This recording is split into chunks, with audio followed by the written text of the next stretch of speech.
Hello friends, welcome to my new blog. আর এটা একটা মিনি ব্লগ। তো আই হোপ তোমরা সবাই খুব খুব ভালো আছো, আমিও ভালো আছি। তো মাঝে আমি কিছুদিন ভিডিও দিতে পারিনি। আর এটা হচ্ছে আমি সকালবেলা ঘুম থেকে উঠে কী করছিলাম, সবাইকে বলি গুড মর্নিং। তো দেখতেই পেলে সকালবেলা ঘুম থেকে উঠে বিছানা পরিষ্কার করে খেয়ে দিয়ে আমি আর দিদি বেরিয়ে গিয়েছিলাম কলেজের জন্য। তো আমাদের দুজনের কলেজে কিছু কাজ ছিল, সেই কাজ কমপ্লিট করে বাড়ি ফিরছিলাম। আর এটা রাস্তার মধ্যে দুজনে কি ভুলভাল বকতে বকতে আসছিলাম, যাই হোক।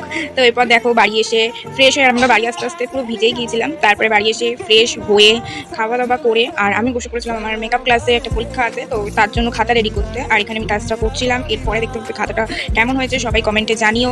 আর যদি আজকের ভিডিওটা ভালো লাগে তাহলে সবাই অবশ্যই লাইক কমেন্ট শেয়ার করো আর সাবস্ক্রাইব করতে ভুলো না। আর এটা হচ্ছে আমার দিদির ছেলে, যাকে আমি পড়াই। আর ও চলে যাওয়ার পর রাত্রেবেলা টিচানা করে এসিটা অন করে আর খেয়ে দিয়ে এসে তোমাদের দেখাচ্ছিলাম। আর আমি কিন্তু রাত্রেবেলা এই ক্রিমটা মুখে মাখি, এটা খুবই ভালো ক্রিম, আমার খুব শ্যুট করে ক্রিমটা, সে তো আমি এই ক্রিমটা মাখি। তো দেখতেই পাচ্ছ আজকের ব্লগটা এটুকুই।